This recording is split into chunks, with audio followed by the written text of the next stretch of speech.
Good afternoon everyone, let's start our class. है ना, winter vacation के बाद हमारा ये पहला क्लास है बेटा। तो स्टार्ट कर रहे हैं हम नया चैप्टर इकोसिस्टम, राइट।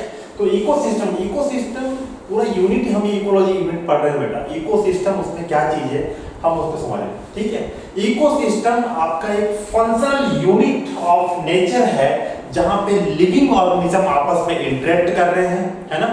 और आपस में इंटरेक्शन के अलावा they are interacting with the physical environment also. Physical environment means soil, air, wind, है ना, temperature, जो भी एबायोटिक फैक्टर्स है। तो बायोटिक आपस में इंटरेक्शन कर रहे हैं और एबायोटिक से बायोटिक का इंटरेक्शन भी हो रहा है। और इसी की स्टडी को हम क्या बोलते हैं, इकोलॉजी। तो ecosystem is same thing, this is a functional unit of nature where living organisms are interacting with each other and with the physical environment present around them. उसी को हम क्या बोलते हैं बेटा, इकोसिस्टम बोलते हैं।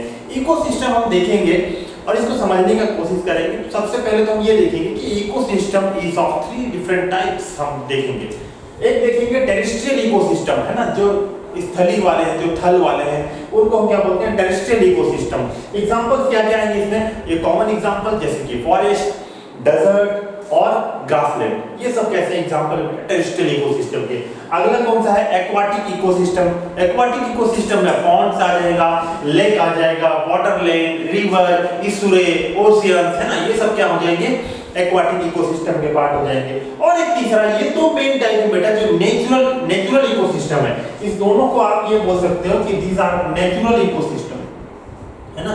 और एक कौन सा, ये मैन मेड इकोसिस्टम, जिसको आप बोल रहे हो आर्टिफिशियल इकोसिस्टम, है ना।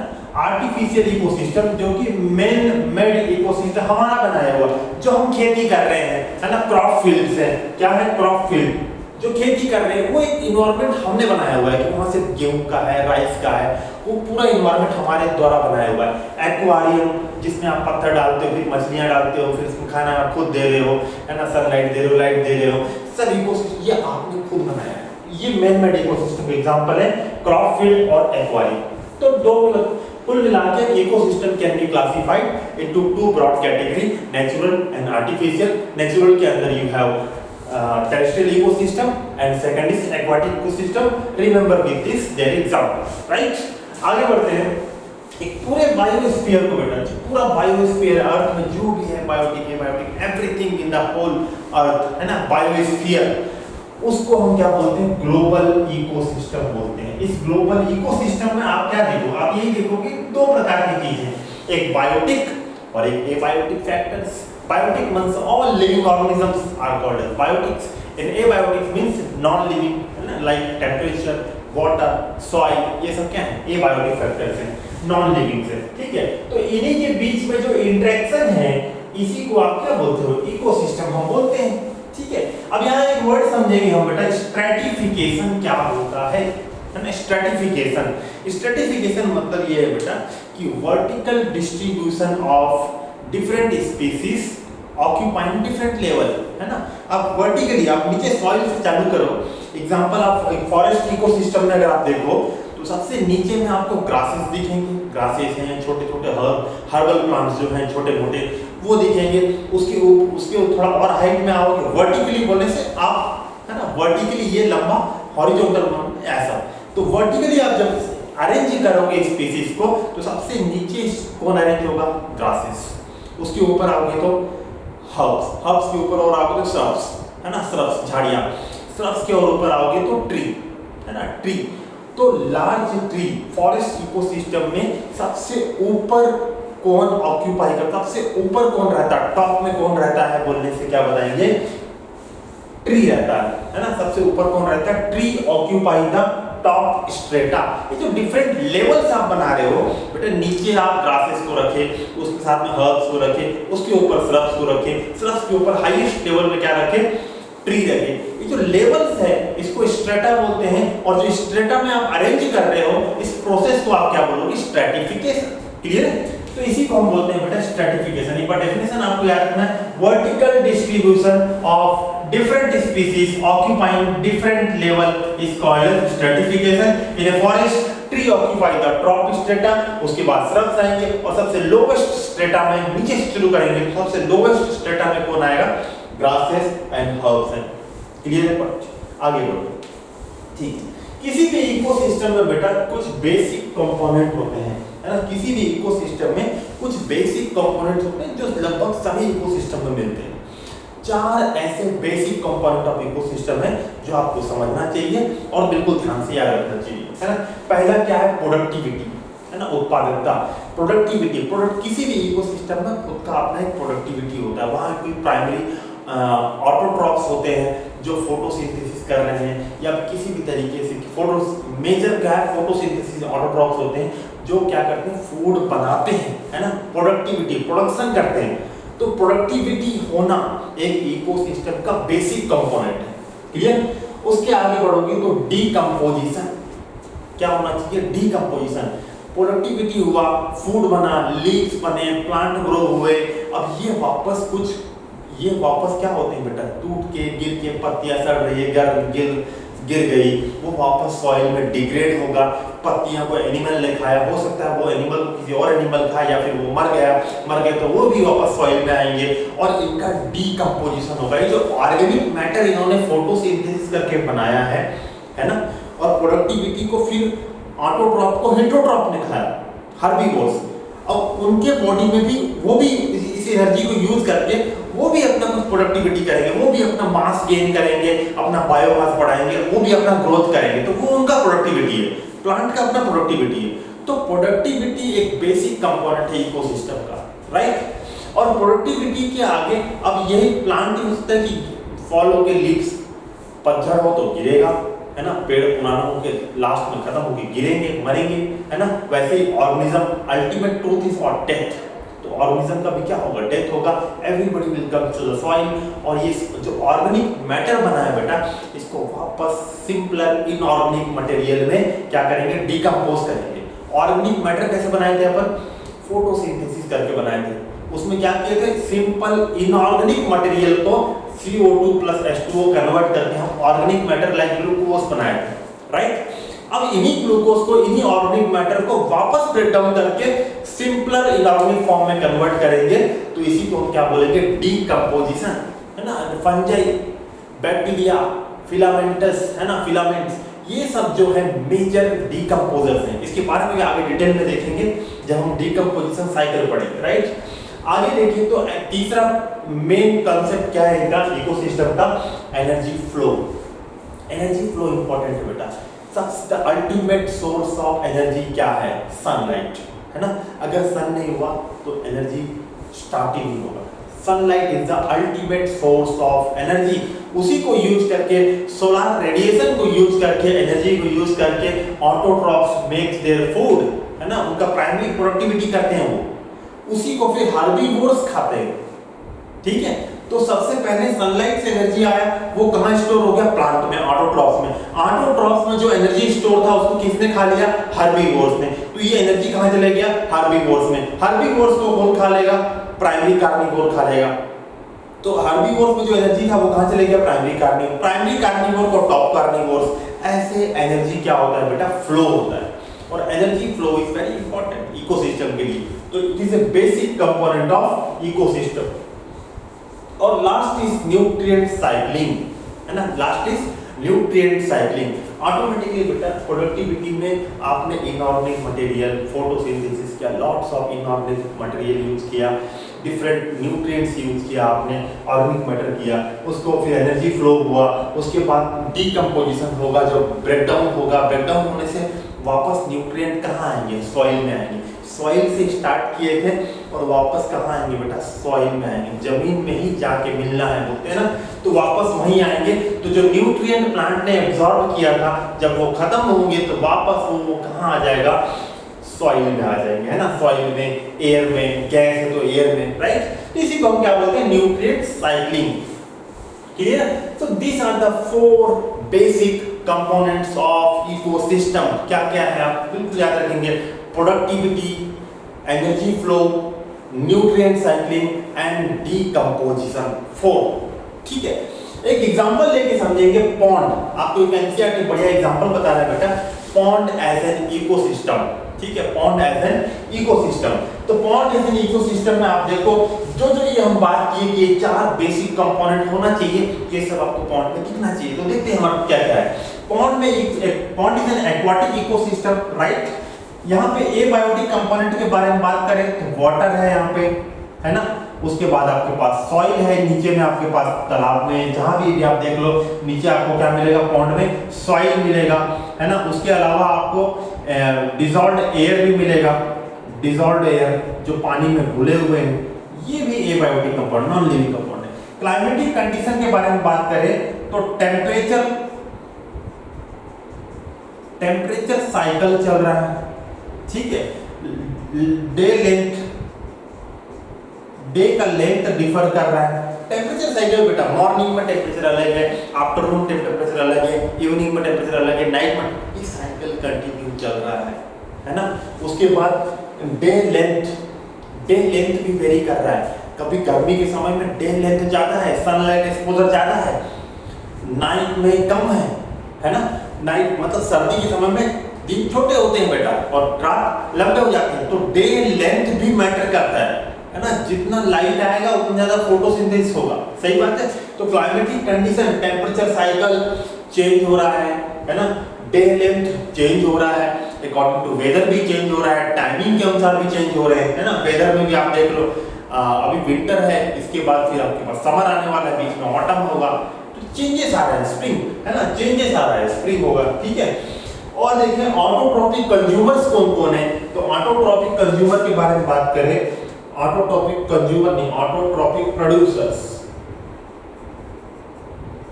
ऑटोट्रॉपिक प्रोड्यूसर्स कौन कौन होंगे, तो सबसे पहला तो आपको याद रखना चाहिए phytoplanktons, phytoplanktons.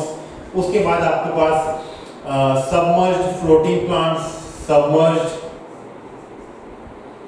And floating plants, और कुछ मार्जिनल प्लांट्स। इसके अलावा अलगी, है ना, ये सब क्या होंगे बेटा, ऑटोट्रॉपिक प्रोड्यूसर होंगे, means they can make their own food via photosynthesis, है ना। कौन कौन से, phytoplankton, smallest autotrophic organism in the pond ecosystem, smallest autotrophic organism in the plant ecosystem, नाम क्या है, फाइटोप्लैंक्टन्स। बहुत माइन्यूट होते हैं बेटा, छोटे छोटे होते हैं एकदम, ठीक है, फाइटोप्लैंक्टन्स। उसके बाद अलगी, सबमर्ज्ड प्लांट, फ्लोटिंग प्लांट्स, उसके बाद जो साइड में होते हैं मार्जिनल प्लांट्स, ये सब पॉन्ड इकोसिस्टम के बेटा ऑटोट्रॉप्स हैं, प्रोड्यूसर्स हैं, सही है। और प्रोड्यूसर को खाने वाले कौन होंगे, कंज्यूमर्स। और कंज्यूमर खा रहे हैं मतलब they are not autotroph, they are heterotrophs, है ना, दे आर क्या, हिटोट्रॉप्स, कंज्यूमर हिटोट्रॉप्स। कंज्यूमर हिटोट्रॉप्स में आप याद रखोगे ज़ूप्लैंक्टन्स, है ना, ज़ूप्लैंक्टन्स। उसके बाद स्मॉल फिशेस, लार्ज फिशेस, सही है, फिशेस आएंगे, है ना। बॉटम ड्वेलिंग ऑर्गेनिज्म आ जाएंगे, बॉटम ड्वेलिंग ऑर्गेनिजम्स, जो बॉटम में ड्वेल करते हैं, तैरते रहते हैं, वो आ जाएंगे। ये सब क्या है बेटा, कंज्यूमर्स है। स्मॉलेस्ट लिविंग हिटोट्रॉप्स अगर आपको पूछता है तो ज़ूप्लैंक्टन, स्मॉलेस्ट लिविंग फोटोट्रॉप पूछता है तो फाइटोप्लैंक्टन्स याद रखना है आपको, है ना। इसके अलावा डीकंपोजर्स भी आपको इस एक्वाटिक सिस्टम में मिलेंगे, क्योंकि डीकंपोजिशन भी तो करना है। तो डीकंपोजिशन करने के लिए आपके पास यहाँ पे आपके पास होंगे फंजाई, है ना, डाइएटम्स, ये हो जाएंगे फंजाई, डाइएटम्स, बैक्टीरिया, सम फ्लैजेलेट्स, फ्लैजेलेट ऑर्गेनिजम्स, ये सब क्या है, डीकंपोजर। आप देखो, आपको प्रोडक्टिविटी होना चाहिए इकोसिस्टम में। क्या आपके पास ऑटोट्रॉप्स हैं, हाँ, फाइटोप्लैंक्टन्स हैं, अलगी है, सबमर्ज्ड प्लांट है, फ्लोटिंग प्लांट्स हैं, मार्जिनल प्लांट्स हैं, ये सब के सब रेडिएशन एब्जॉर्ब करके, सोलर रेडिएशन एब्जॉर्ब करके, फोटोसिंथेसिस करके फूड प्रोडक्शन करेंगे, means there is productivity, production कर रहे हैं वो प्रोडक्टिविटी है। उसके बाद एनर्जी फ्लो होना चाहिए। एनर्जी फ्लो है क्या, हाँ, प्रोड्यूसर को कंज्यूमर ईट करेंगे, प्रोड्यूसर को कंज्यूमर क्या करेंगे, ईट करेंगे। तो प्रोड्यूसर में जो एनर्जी बना है वो एनर्जी कहाँ ट्रांसफर हो जाएगा बेटा, कंज्यूमर में ट्रांसफर हो जाएगा। तो एनर्जी फ्लो हो रहा है, राइट, प्रोड्यूसर से कंज्यूमर में, प्राइमरी कंज्यूमर, प्राइमरी के बाद सेकेंडरी कंज्यूमर, सही है। तो एनर्जी क्या होगा, फ्लो होगा, फ्लो भी हो रहा है यहाँ पे, ठीक है। उसके बाद क्या होना चाहिए, डीकंपोजिशन होना चाहिए। डीकंपोजिशन क्या, फंजाई है, बैक्टीरिया है, फ्लैगेलेट्स हैं, ये डीकंपोज करेंगे। जब ये मटेरियल या ऑटोट्रॉफ्स हेटेरोट्रॉफ्स का डेड होगा तो डेड एंड डिकेइंग मटेरियल पे ईट करके इनको डीकंपोज करेंगे, और डीकंपोज करेंगे तो the nutrients which is there in the autotrophs and heterotrophs will be re-released, mineralisation हो जाएगा वापस से, कहां पे, वाटर में और सॉइल में, पॉन्ड के, ठीक है। तो डीकंपोजिशन भी हो रहा है और न्यूट्रिएंट साइक्लिंग भी हो रहा है। So a pond is a very good example of an aquatic ecosystem, है ना। एक्सेलो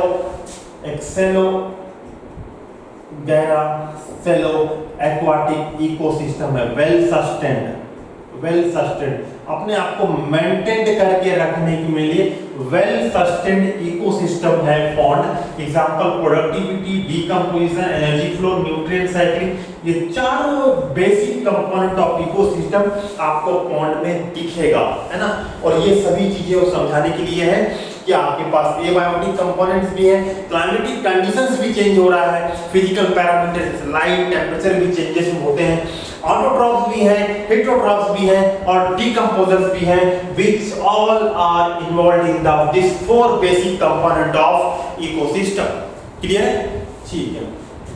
चलिए आगे बढ़ते हैं, आप इसको देखो, फिर हम एक नया टॉपिक कवर कर रहे हैं, प्रोडक्टिविटी क्या है, समझते हैं प्रोडक्टिविटी। यही चार बेसिक कंपोनेंट को हमको देखना है, ठीक है। सबसे पहले हम क्या देखेंगे, प्रोडक्टिविटी।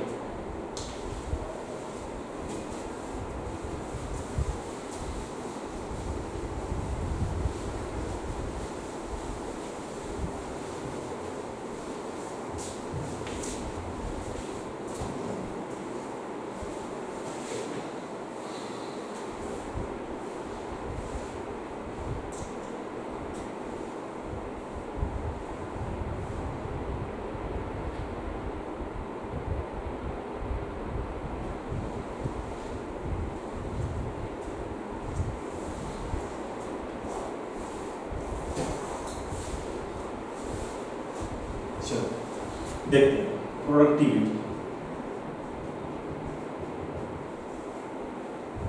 कैसे डिफाइन करेंगे। सबसे पहली बात तो बेटा, प्रोडक्टिविटी इज द, जो प्रोडक्टिविटी है वो डिपेंड करता है on source of energy, and solar energy, sun which is coming from the sun, solar energy is the ultimate source of energy, है ना। एक इकोसिस्टम को सस्टेन करने के लिए, इकोसिस्टम को बनाए रखने के लिए सबसे पहला चीज तो क्या है बेटा, प्रोडक्टिविटी। और प्रोडक्टिविटी के लिए, इकोसिस्टम को सस्टेन करने के लिए the basic requirement is the solar energy which comes from the sun, ठीक है। तो अपन यहां पर लिख रहे हैं बेटा कि सोलर एनर्जी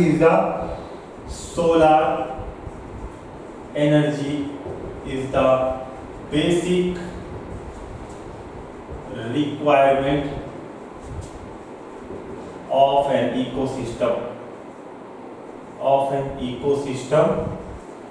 to sustain उसको सस्टेन करने के लिए, बनाए रखने के लिए प्रोडक्टिविटी को solar energy is the basic requirement, ठीक है। अब आगे देखते हैं, what is productivity, amount of biomass, है ना, produced per unit over a time, है ना, ओवर ए टाइम, एक गिवन टाइम में अमाउंट ऑफ बायोमास, या फिर इसको बोल सकता हूं ऑर्गेनिक मैटर। बायोमास मतलब ऑर्गेनिक मैटर, तो organic matter means glucose and complex molecule, per unit over A time via photosynthesis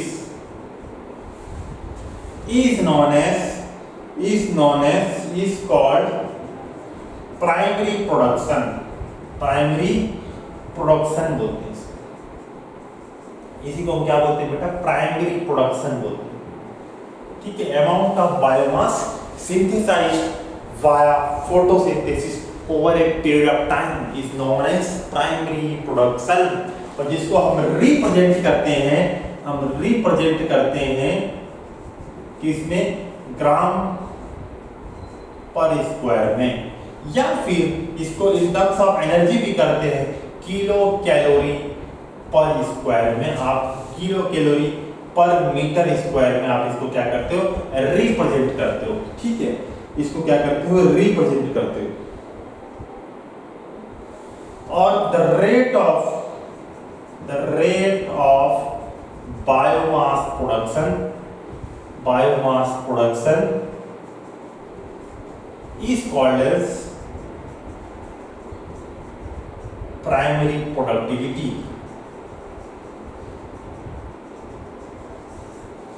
है ना, तो सिंपल सा बात बोल रहे हैं बेटा कि over a period of time in a given time rate of via photosynthesis what is the amount of biomass synthesized, उसको हमने बोला प्राइमरी प्रोडक्शन। अगर हमको रेट बताना है तो हम क्या करते हैं कि रेट ऑफ बायोमास प्रोडक्शन कि रेट में उसको पर ईयर पर उसमें कन्वर्ट कर दें, that will convert into rate. तो rate of biomass production, rate of primary production is called as primary productivity, है ना। तो rate of biomass production is called as productivity या फिर rate of primary production is known as primary productivity. और इसको आप represent करोगे ग्राम पर स्क्वायर पर ईयर से और किलो कैलोरी पर मीटर स्क्वायर पर ईयर से रिप्रेजेंट करोगे। ये तरीका हो गया इसको रिप्रेजेंट करना। मतलब पीछे क्या लगा लेंगे, पर ईयर। रेट निकालना है तो आपको डिवाइड बाय कुछ करना पड़ेगा, है ना। तो रेट हम किससे, ईयर के एक टाइम पीरियड से डिवाइड कर रहे हैं, तो उससे हम क्या निकाल रहे हैं बेटा, रेट निकाल रहे हैं। क्लियर। अब यहाँ पे दो एक टर्म आप और सीखोगे। एक सीखोगे नेट प्राइमरी प्रोडक्टिविटी, इसको बोल रहे हैं सबसे पहली बात तो gross primary productivity. Gross primary productivity एक तो ये देखोगे और एक क्या देखोगे, नेट प्राइमरी प्रोडक्टिविटी। इसी को हम क्या बोलेंगे, जीपीपी। और दूसरा हम देखेंगे नेट प्राइमरी प्रोडक्टिविटी, एनपीपी, है ना। इसको देखते हैं क्या है, समझते हैं इसको।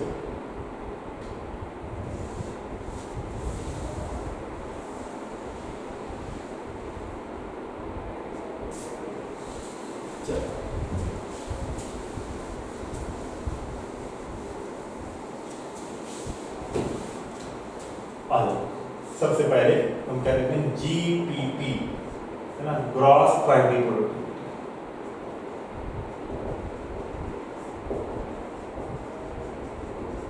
ये क्या चीज है बेटा, it is the rate of production of,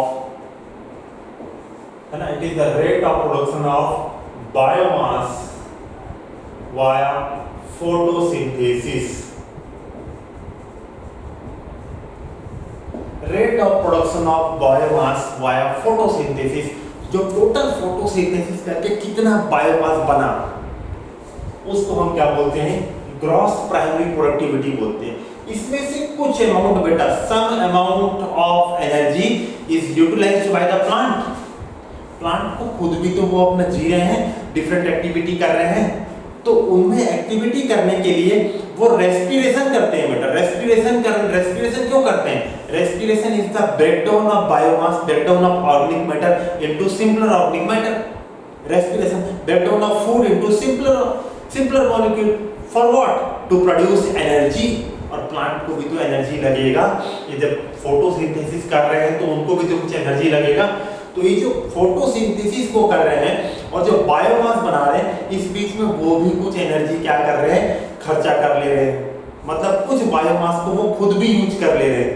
तो अल्टीमेटली उनके पास जितना उन्होंने बनाया था लास्ट में उतना अवेलेबल नहीं है प्लांट में, क्योंकि उसमें से थोड़ा सा उन्होंने खुद भी यूज किया है। ठीक है, तो वही हम बोल रहे हैं कि some amount of biomass is utilized by plant via respiration करके क्या कर लेते हैं, यूज कर लेते हैं। ठीक है, तो दूसरा टर्म हम यही बोल रहे हैं बेटा, NPP. What is NPP, the amount of biomass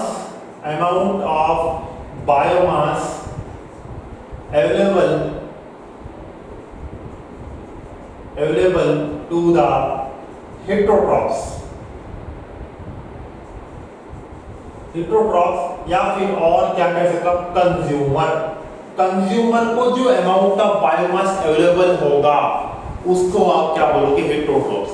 आप बात को समझना, देखो बेटा प्लांट फोटोसिंथेसिस कर रहे हैं, they are synthesizing some organic matter but for their own survival, for their own activity, उसमें से कुछ बायोमास को वो अपने रेस्पिरेशन करके अपने एनर्जी के लिए यूज कर लेते हैं।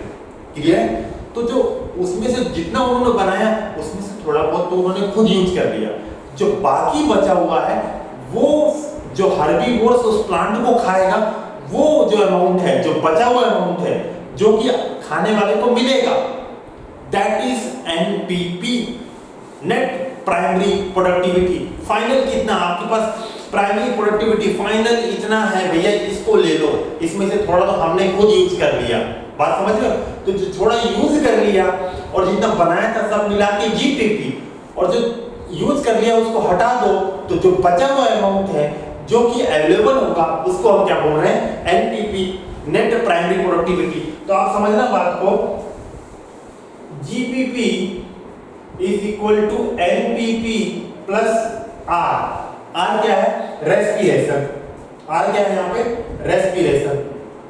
सही है? इसका मतलब दूसरे तरीके से आप एनपीपी डिफाइन करना चाहो तो NPP is equal to GPP minus R, minus R. ठीक है? नेट प्राइमरी प्रोडक्टिविटी क्या बोले हम? Amount of biomass available to the heterotrophs और कंज्यूमर। कौन सा अवेलेबल होगा बेटा? जितना बनाए थे उसमें से थोड़ा यूज कर लिए। थोड़ा कैसे यूज किए थे? रेस्पिरेशन करके यूज किए थे, तो रेस्पिरेशन को माइनस कर देना है। कितना बनाए थे? जीपीपी, ग्रॉस इतना बनाए थे जीपीपी, इसमें से रेस्पिरेशन माइनस कर दो तो आपको एनपीपी मिल जाएगा, नेट प्राइमरी प्रोडक्टिविटी, जो कि हेटेरोट्रॉफ्स क्या है बेटा? अवेलेबल है। क्लियर है? ठीक है, चलो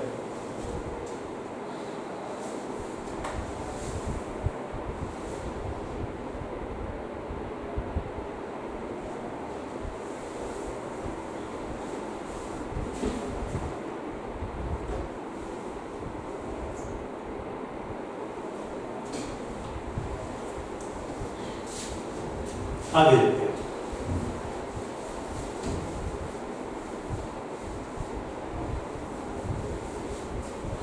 जीपीपी समझे बेटा, एनपीपी समझे, इसके बाद आप एक और टर्म समझोगे सेकेंडरी प्रोडक्टिविटी। सेकेंडरी प्रोडक्टिविटी, ठीक है बेटा। प्राइम ये क्या है? जीपीपी मतलब ग्रॉस प्राइमरी प्रोडक्टिविटी, एनपीपी मतलब नेट प्राइमरी प्रोडक्टिविटी। अब हम बात करें सेकेंडरी प्रोडक्टिविटी। प्राइमरी प्रोडक्टिविटी वो होगा बेटा जो फोटोसिंथेसिस से बना है ऑर्गेनिक मैटर, बायोमास, और जो कंज्यूमर हम जैसे हम खा रहे हैं, हम लाल भाजी, हरा भाजी, चौलाई भाजी, दुनिया भर का भाजी हम खा ले रहे हैं, तो वो जो बना था फोटोसिंथेसिस होके वहां पे, वो उनका प्राइमरी प्रोडक्टिविटी था। पर जो हम खा के अपना मसल बना रहे हैं, अपना ग्रोथ कर रहे हैं, हमारा जो ग्रोथ हो रहा है वो क्या है? Secondary productivity. ठीक है? हम भी तो उसको खा के कुछ एनर्जी बना के अपना बायोमास बना रहे हैं, ये सेकेंडरी प्रोडक्टिविटी है। क्लियर? तो सेकेंडरी प्रोडक्टिविटी कैसे डिफाइन करेंगे अब हम ऐसे लिखते हैं amount of biomass formed by heterotrophs, heterotrophs या फिर क्या बोलो consumer. The amount of biomass formed by heterotrophs और consumer via eating autotrophs is known as secondary productivity, is known as secondary productivity। समझ गए बात को? तो प्राइमरी प्रोडक्टिविटी फोटोसिंथेसिस के जो ऑटोट्रॉफ्स होंगे उनका प्राइमरी प्रोडक्टिविटी होगा, जो हेटेरोट्रॉफ्स होंगे जो अपना वो प्राइमरी जो ऑटोट्रॉफ्स को खाने के बाद जो अपना बायोमास बनाया उन्होंने, वो बनाया जो, उसको आप क्या बोल रहे हैं? सेकेंडरी प्राइमरी सेकेंडरी प्रोडक्टिविटी कह रहे हैं। सिंपल सी बात है ना? क्लियर? चलो आगे देखते हैं। और अगर समझे हम तो टोटल बायोमास प्रोडक्शन कितना है, टोटल बायोमास प्रोडक्टिविटी कितना है बताएंगे तो हम बताते हैं कि लगभग 170 बिलियन टन है। 170 बिलियन टन है। ठीक है, कितना है बेटा? 170 बिलियन टन है टोटल बायोस्फीयर का, टोटल बायोस्फीयर का। क्लियर? टोटल बायोस्फीयर का कितना है? 170 बिलियन टन, ये प्रोडक्टिविटी है टोटल पूरे बायोस्फीयर का।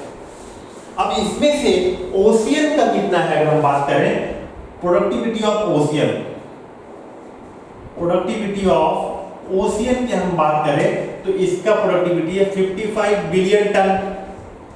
ठीक है, कितना है? 55 बिलियन टन।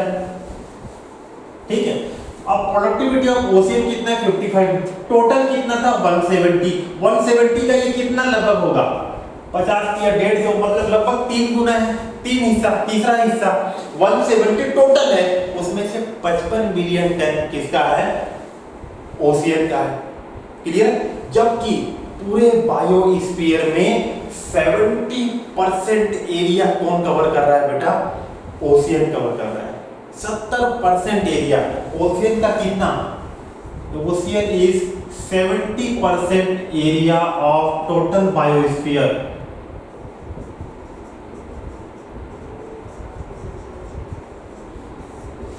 टोटल बायोस्फीयर अगर 100% मान ले बेटा, तो उसमें से पूरा आप घूमोगे तो आपको समझ में आएगा 70% एरिया तो ओशियन का है, लेकिन उसका जो प्रोडक्टिविटी है मात्र 55 बिलियन टन है, 55 बिलियन टन।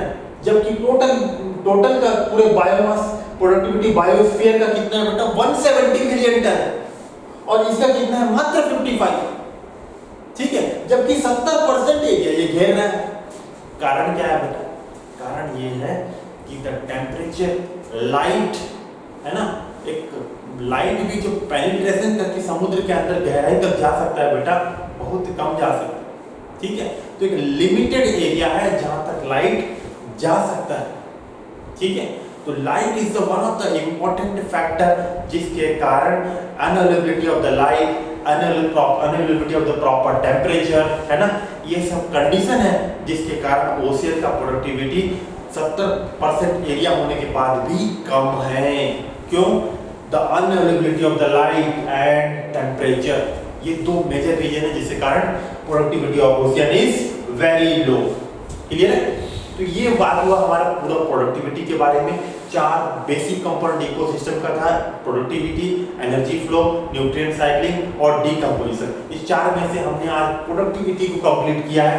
कल हम देखेंगे डीकंपोजिशन, और डीकंपोजिशन के बाद हम मूव करेंगे फूड चेन में। वहां 2 टाइप का फूड चेन बताएंगे आपको, ग्रेजिंग और डेट्राटस फूड चेन, और उसको डिटेल में कवर करते हुए धीरे धीरे आगे बढ़ के इस चैप्टर को भी हम कंप्लीट करेंगे। ठीक है, तो thank you for today's class, let's meet tomorrow. Okay, thank you.